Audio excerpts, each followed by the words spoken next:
Welcome to 5 Points of Articulation. The 5 points I articulate are packaging, presentation, posability, playability, and price. I'm Jason, and for the entire month of October, we're going to have some very special Halloween reviews.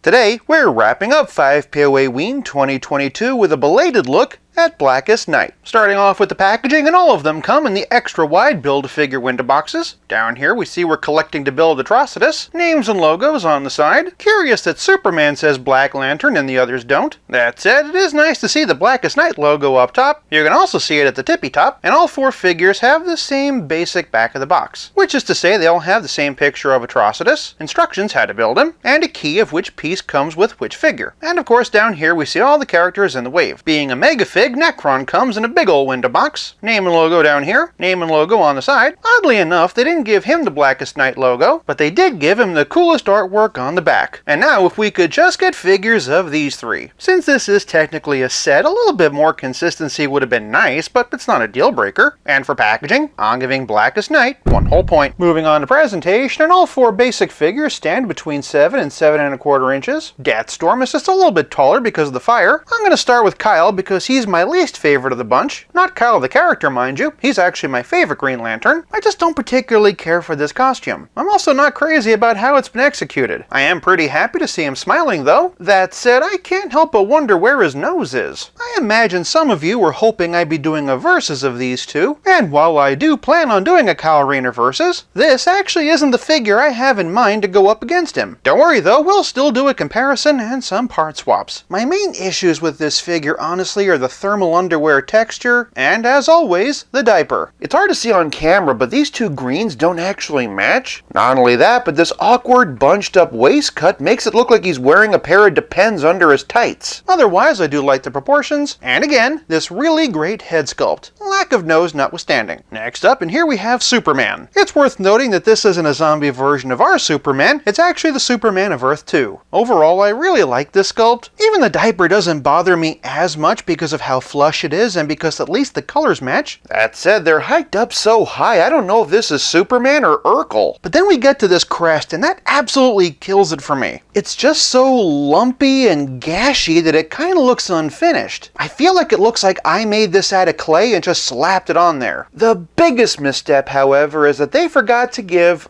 hold on, let me check, Black Lantern Superman a Black Lantern ring. That said, this head sculpt is incredible. I love the desiccated flesh and the teeth and the eyes, and I gotta admit that for a corpse his hair's on point, and I also like how the cape is just a bunch of tattered strips. The gray on the inside though does a great job of making the silhouette pop. Batman similarly has a nice silhouette thanks to the gray bodysuit against the dark blue cape. Unlike Superman, this is actually our Batman at a time when he was dead in the comic. Just like Superman, I absolutely love this head sculpt. Really nice screaming maw, and they did a really good job on the pointy shoulders. Flipping it around, and here's the cape from the back, and if we look inside, there's lots of weathering and tearing in there as well. His hands have become a lot more claw-like. Naturally, he has the fins on the glove, and there have also been a few added to the boots. Speaking of boots, they even have a little bit of tread. If I had one criticism, I do wish that the torso was a bit more skeletal and sunken in. Lastly, here we have Deathstorm, which is my favorite of the 4. Zooming on in, we can see this is definitely up Todd McFarlane's alley. The head's been cast in a translucent indigo plastic with the face painted on. All he needs now is a $350 car. The torso on this one is so seamless I didn't even notice the diaphragm joint at first, and the paint detailing really pops. While there is a little bit of bagginess to his sleeves, there's some great organic texturing that really does make him feel like a Spawn figure. And again, even the diaper doesn't bother me as much. That said, some of the finishes don't exactly match. Flipping him around, we can see more of that really cool texturing on the back. Moving over to the Nekron Megafig, and he stands at 10 inches. Nekron is the embodiment of death in the DC Universe and the source of the Black Lantern rings. Just like with Deathstorm, you can see how this would be in McFarlane's wheelhouse. Great ghoulish skeletal face. These hoops on the collar are nice and soft. And there's some fantastic paint detail layering the gaping wound in his chest. Also, the robe around it is a softer plastic. More of that layering on the back. I'm assuming this is supposed to be a hood. And then more great detailing on the craggy arms. Yet another nice soft shadow shackle here, and monstrous skeletal hands. Flipping him around, and I just love all this detail in the robe. Great crackly leather texture, and of course lots of tatters at the hem. Pulling that robe back and we can see he's got legs for days, and some pretty spiffy boots. Despite an overall good sculpt, the lack of ring, and that awful crest is going to cost Superman, and I think I've talked about Kyle enough. For presentation, I'm giving Superman and Kyle half a point, everyone else gets 1 whole point. Moving on to posability, and all of them have dumbbell joints in their neck. They can look up this much, with Batman and Superman clearly having the edge. Kyle might want to do something about that mullet. They can all look down a fair ways though. All 4 have pretty good tilt, and all the way around. As for Nekron, he can look up this much, and not too far down because of the collar and the jaw. All 4 of the basic figures have swivel hinge shoulders, with Kyle being able to raise his arm up the highest. The other 3 have capes and shoulder pads in the way. Nekron surprisingly can get just over 90 degrees. The 4 basic figures have forward and back with a rotator cuff. Deathstorm admittedly less so. Nekron, however, does not have that at all. Even so, all 5 figures have bicep swivel, and all 5 of them have double jointed elbow. Even Nekron, which is impressive because Megafigs generally don't. And all 5 of them have McFarlane wrist balls. Shifting the torso, and the 4 basic figures have a diaphragm joint and a dumbbell waist. Nekron, of course, does not have any torso articulation thanks to this wonderfully creepy sculpt. He does, however, have a joint in the waist. All 4 of the basic figures hunch back pretty good, and that's pretty par for the course. Unfortunately, they don't really hunch forward that much, which again is pretty par for the course. That said, Batman does fare better than the others. Below the waist, and they have the typical McFarlane hips. Kyle can kick this far, and split this far. Superman can kick this far, and split this far. Batman can kick a perfect 90 degrees, and do a perfect split. And Deathstorm can kick this far, and do a near perfect split. You can get Nekron to split a decent amount if you push the robe backwards, and he can kick about this far. Of course, all 5 of them have some amount of twist in the hip, double jointed knees, toe articulation, and McFarlane ankle balls that can swivel, hinge, and pivot. For posability, I'm giving the entire Blackest Night wave 1 whole point. Moving on to playability, and of course they all come with trading cards and figure stands. Really nice comic book style artwork on those. In terms of accessories though, Batman and Superman don't have any. Deathstorm comes with this lantern. At first I thought it was reuse of the one that came with Parallax, but they are in fact not the same. He holds that like so.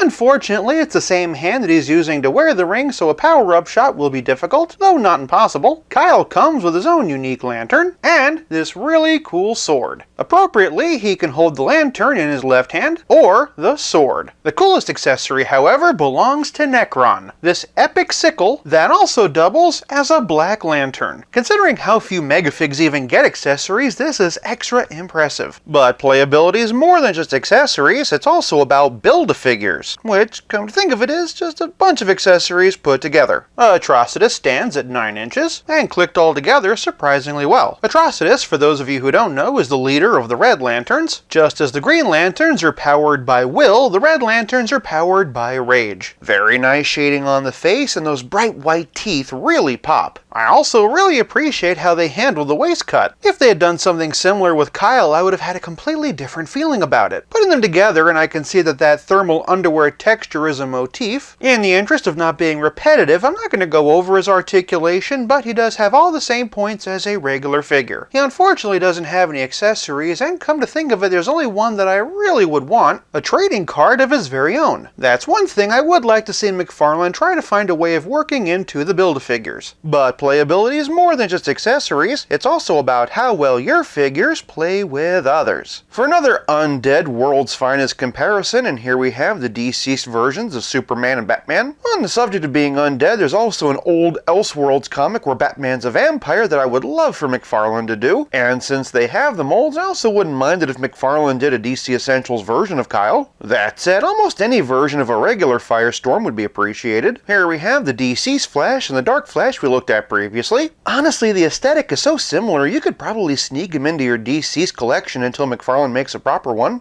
On the other hand, we did get a proper Kyle literally right after this one, so that being the case, it probably won't be a long wait. For the regular, plain old live versions of the Justice League, and here we have Superman. On the subject of waiting, hopefully we don't have to wait too long for the non-angry version of Hush, but again, if Kyle's any indication, we probably won't. Leastways, I expect we'll get him before Firestorm. For a couple of Batman options, and here we have have 3 Jokers in Rebirth. Height-wise, Blackest Night seems to be in between the two. Putting Kyle in there does highlight just how small Rebirth is. Size-wise, which one do you prefer? Sound off in the comments. Rounding out the Trinity is Wonder Woman. The small one is New 52 by DC Collectibles, and the taller one is the one designed by Todd McFarlane. At the rate they're going, I'm sure we'll get a Blackest Night version of Wonder Woman before we get a regular one, but I'm pretty sure I've well beaten that horse to death. Here we have DC Essentials and McFarlane versions of the Flash. I've said multiple times that we're overdue for a new one. That said, I do have the Page Punchers assortment, and we'll be getting to that soon. Just a heads up though, I'm probably not going to be doing Speed Metal. Here we have DC Essentials and Multiverse versions of Aquaman. There's an Aquaman Page Punchers wave coming out I'm interested in. Just like with Kyle Rayner though, the one I really want is that 1990s hook can version. Maybe we'll get one closer to the new movie's release. Very appropriately, to finish out the Justice League, here we have Green Lantern. Again, this is DC Essentials and DC Multiverse. Seeing them with Kyle really highlights that McFarlane needs to pick one shade of green and stick with it. Hopefully we get an updated version of them to match these new figures. For a couple of other Green Lantern villains, and here we have Sinestro and Parallax. Sinestro is DC Essentials and Parallax is DC Multiverse. Again, pick a green and stick with it, and while you're at it, we're about due for a Sinestro. Here we have Nekron and all of his minions so far. Here we have Atrocitus with a few different Green Lanterns. And for those curious how Deathstorm scales with the Crime Syndicate, here you go. Would not surprise me if we got one in the near future. For a relative scale comparison, here they are with Pizza Spidey and the Spectacular Spider-Man. And as always, here's everyone with Stealth Iron Man. Hopefully Kyle can keep him safe. Of course, I know you'd never forgive me if I didn't do at least a couple of head swaps.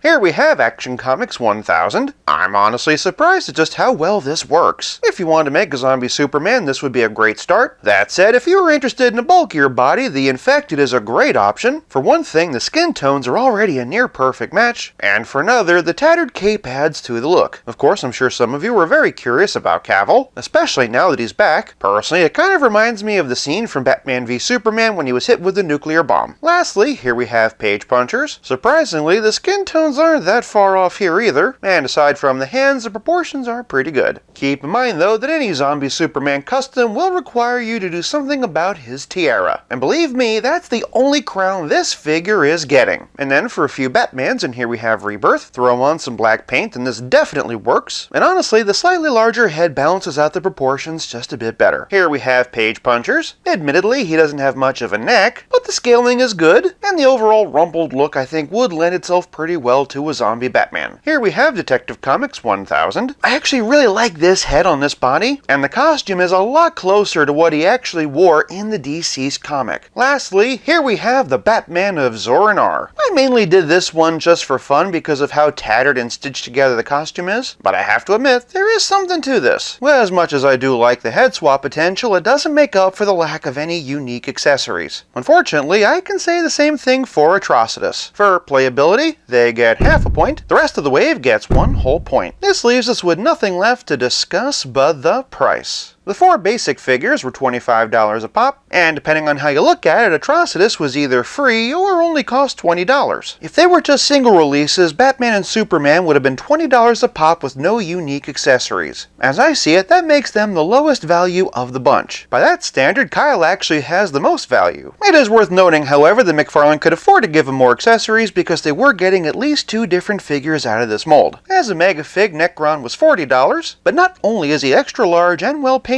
he also has a really awesome accessory to boot. He honestly might be the best Mega Fig McFarlane's given us, but that's a conversation for another day. For price, I'm giving Superman half a point for a grand total of 3.5 out of 5. Batman also gets half a point for a grand total of 4 out of 5. Kyle and Atrocitus each get 1 whole point for a grand total of 4.5 out of 5. And lastly, Deathstorm and Nekron get 1 whole point for a grand total of 5 out of 5. For more undead DC characters, check out this video on the DC's Flash vs. Dark Flash, or this one on the whole first DCeased wave. I hope you've enjoyed 5POAWEEN 2022. It was a lot of work, but definitely worth it. Thank you so much for watching. I'll be back again real soon, but until then, play nice, have fun, stay spooky, and happy Halloween.